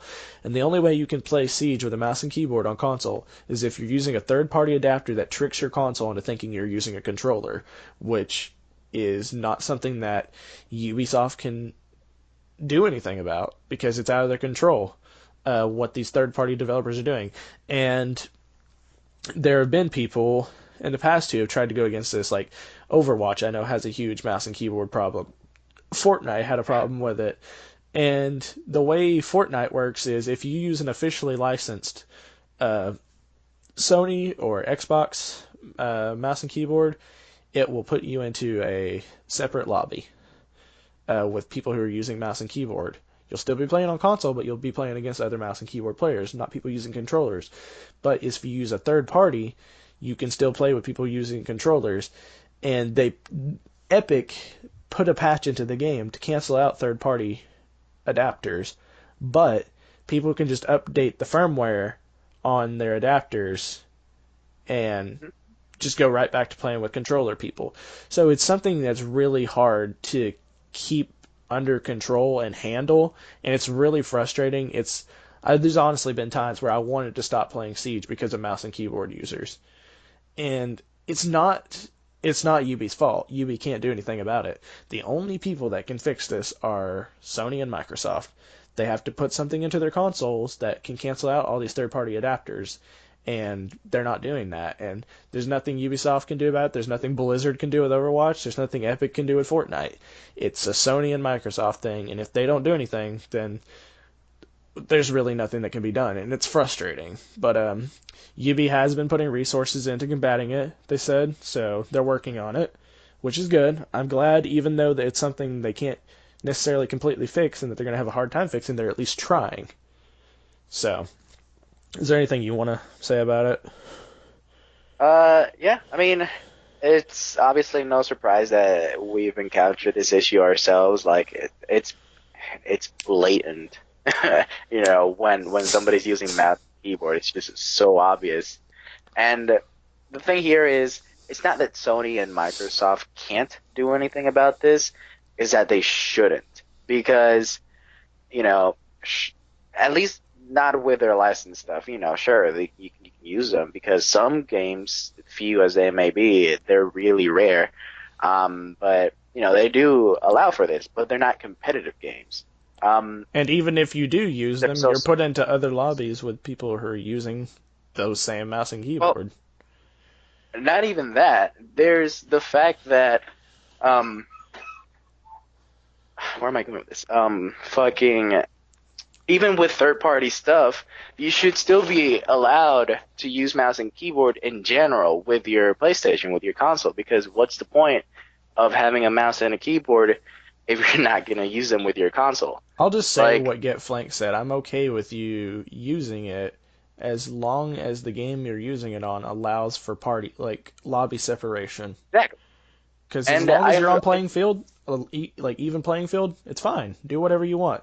If you want to play on PC with mouse and keyboard, that's fine. If you want to play on console with mouse and keyboard, that's fine too. But as long as the game you're playing allows you to play with other people who are using mouse and keyboard. what I saw a video, and it's not his latest video. It's the video he made prior to that one. Um, he said that if mouse and keyboard is currently an issue, then instead of trying to get the issue of the few players having mouse and keyboard, let everybody use mouse and keyboard. Then the issue's not there because everybody's on an even playing field. If you want to use mouse and keyboard, use mouse and keyboard. If you don't, use controller. But now everybody has the option. So while it's not a fix, it definitely takes away the advantage of certain people. Regardless, though, I still feel like there needs to be a separation. Yes, Like, definitely. Like, if 'cause you're like, using mouse and keyboard, then everybody that has mouse and keyboard go into a separate lobby. Oh, you don't have a full team? Go to controller. Suck it up. yep, pretty Like, much. it basically, if people get put into their own lobby just for using mouse and keyboard, then that sounds like a you problem. You decided to use mouse and keyboard. Our regular player base uses controller as intended. So fuck you. You You get to play know. with people who use mouse and keyboard if that's what you want to do. Because there's But there's no reason you would use mouse and keyboard on Rainbow on console other than to get an advantage. Like yeah, it's even like dude, using controller. even if it's more comfortable for you. If it's more Yeah, comfortable for you, then you probably have a gaming PC. You probably don't you exactly. probably don't have a fucking console if it's more you don't play on PlayStation if PC like using a mouse and keyboard is more comfortable for you just in general. You're doing it for an advantage on this one game. They just don't want to. They just don't want to deal with the other PC players because they're better than them. But They want to it's feel fine. like they're better than people because they have such a big advantage on them. And like you were about to say something about control freaks. I use like analog caps on my sticks, but I still get killed a lot by people using Yeah, like controllers because those people outgunned me. They aimed better than I did. So, Like, I'm not saying that having control freaks, makes you worlds better. Like, I'm prime example. My aim is shit without them. My aim with control freaks is less shit. It just stinks a little bit less. I'm still bad at aiming. Do I have good plays? Sure. Can I execute them? Fuck no, because I have terrible aim. They help. I'm not saying they don't. They help, definitely. But, you've seen this firsthand. Again, barring that last match where I did fucking amazing and I got a 3K. But other than that, usually without these game freaks, I have terrible aim. It's uncanny. My recoil control is terrible. My actual aiming is really bad. With control freaks, I can at least what's the word? Sort of like I feel like you can make more precise movements like and that's the point. That's in a what the thing. situation where you're under pressure and it's obviously you're moving around Yes, a lot, it's easier to make those precise movements when you have um exactly. the Yeah, and the caps, but precision stuff. it Like doesn't they're made it for doesn't win fights for you. I wouldn't say that. it. Exactly. With a mouse and keyboard, it's just a point and click adventure. Pretty much. Just point at someone's head and click on it. Not to Block mention text. like half these people that play fucking mouse and keyboard, they only play Ash, which Right. as we've already talked, dude, Ash with the controller is fucking easy. With a mouse and keyboard, fuck you. Like I've I must have I've been tempted to go to the dark side. I've been tempted Oh, to I have save up to. money I to have to. an adapter and use mouse and keyboard because I have a mouse and a keyboard because why the fuck not? But even if I did ever, I would still play my regular operators, which are the chunky boys and mute. You know, it's I'm an anchor or I'm a three armor. I'm a support operator. I don't rush into buildings. I'm not a fragger. Fuck that. I'm way too fucking distracted to be a fragger. I'm all over the place. I don't work well under pressure in games. You know, I'm the guy that sits at the back. Hey, there's a guy coming up the stairs. Did he kill you? Fuck yeah, many times over. But he's coming for you. Watch out. You know, it's so if I had a mouse keyboard, I'm still playing Fuse. I'm still playing, Gridlock now. I'm not playing the obviously, powerful operators without a keyboard and then putting on a keyboard on top of that. It's Well, crazy. some people say that mouse and keyboard isn't that big of a deal and it doesn't give you that big of an advantage. That's a fucking lie because I've went up against people using it and had people on my team using it, and you can look up their stats and see the exact time they started using mouse and keyboard. I've had people talk Oh, shit to me in the game, telling me I'm horrible at the game, that are using mouse and keyboard on my team, and talk bad about my stats and everything when I'm using a controller, and I can look up their stats and see they went from Silver 1 to Plat 2 in 2 seasons. It's because, and you can see sometimes the in the same time season. you can see the time where they switched from using a controller to using a mouse and a keyboard. Because you just see the jump in stats. Like, it's ridiculous. You look up someone's stats and you see, oh, that, they had that operator, they were using Doc, and they were pretty cool. Oh, but why this sudden change into IQ? Oh, I see. They're now Plat 1. Interesting. Like you can, like if you looked at those same people and they were playing on PC and you looked at their stats, they would still be Silver 1. They wouldn't be that Plat 2. Or maybe they would be a little bit higher just because it's easier to aim obviously on PC than it is on a controller, but still you're playing with people who are on an even playing field on PC. So, Mhm. Like, that's another whatever. reason why I have such a hard time playing ranked nowadays because even in like fucking mid to high gold lobbies, you still see a lot of mouse and keyboard users. And I'm sure it's even higher in platinum and diamond lobbies. And Yeah, I like do I I do just know a few noticed people why. who have legitimately made it to plat and to diamond with controllers, but it's become a lot less frequent recently because the mouse and Like, keyboard problem is getting worse. and I can kind of track when the trend went up too. When I started playing back in Operation Chimera, when I started playing ranked, I made it all the way to gold 1. You know, not amazing, but I was like one game away from plat 3. I was pretty, proud of myself. But then Parabellum came around, and I got gold 3 or gold 2, and that was the highest I could get because for some reason somehow people were just that much better than me. I'm like, okay, whatever. But then Grim Sky came around, and then Rim Sky I is could when it really started to exactly go downhill. Like Parabellum, you pair started to see the symptoms, but yeah, Grim Sky like just went into overhaul. in Grim Sky I barely made it to hell. Actually, I didn't place at all because I didn't play ranked in Grim Sky because of it. Like every game I would somehow get headshot from the other side of the map, and it didn't make sense. The movements didn't make sense. I was thinking, that's odd. Are they cheating? Can you even hack on console? I was even thinking they were hackers. But then, I started watching YouTube videos and saw, oh shit, it's mouse and keyboard. It has to be. And then, boom, Wind Bastion. That's when the shit really hit the fan. And everybody from mid gold all the way up to diamond, not everybody, but most people are using mouse and keyboard now because they've figured out, oh shit, this actually gets me a lot more kills because it's so much easier. I think To the that's point where I don't even play ranked anymore. I think that's part Like of I don't the play issue. ranked What were you yeah. saying? Sorry. No, like I only play ranked if you guys hey, let's play ranked. Okay, sure. I don't even care what I place anymore. I just get a cool charm. That's it. Yeah. I think that's part of the issue, honestly, for why mouse and keyboard has become such a big issue. We'll wrap this conversation up in a bit because we've been talking for a long time, but I think that's a big issue with why it's become so rampant on console is the streamers and the YouTubers and everybody that play Rainbow. Most of them are PC players. Those are the ones that get popular. The really good players play on PC, and there's this whole like mentality amongst the gaming community that unless you play on PC, you're not a legitimately really good player. And there's these people that are switching over to mouse and keyboard because they want to be as good as the streamers they look up to or the pro league players they watch.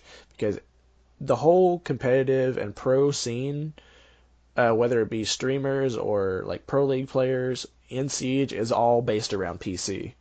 Like console has the bigger player base because just more people have consoles than PCs, but the really good players are on PC. Yeah. So I think that whole mentality of you're not good unless you're on PC, that probably plays into it too. These people that can't afford like $5,000 gaming PCs, they'll just get an adapter and they play on mouse and keyboard on their console. Which you're still not right for doing that, but I understand the desire to get better, but that's not the way to do it. It's, We it's can't all be Macy J. We can't all be Shroud. We're not all gonna get that yeah. good. We're not all gonna be Pingu or Fabian or pretty much anyone on any of the pro league teams. We're not all gonna get there. Some of us might, but not all of us. Oh well. All right. Well, we've been on here talking for quite a long time. I think it's about time we wrap this up. I think it was a good podcast. We covered a lot of ground. We We had a even lot had of enough. really good conversations. Actually, there was a lot of speculation. I'm hoping some of the Yeah. stuff we talked about comes to fruition with the new ops and all. But yeah, thank you everyone for tuning in. We really appreciate you listening, and we hope you come back for our next episode in the future. Is there anything else you want to say before we log off? Buff Tachanka. Yeah, buff Tachanka. All right, guys. We'll see you on the next episode.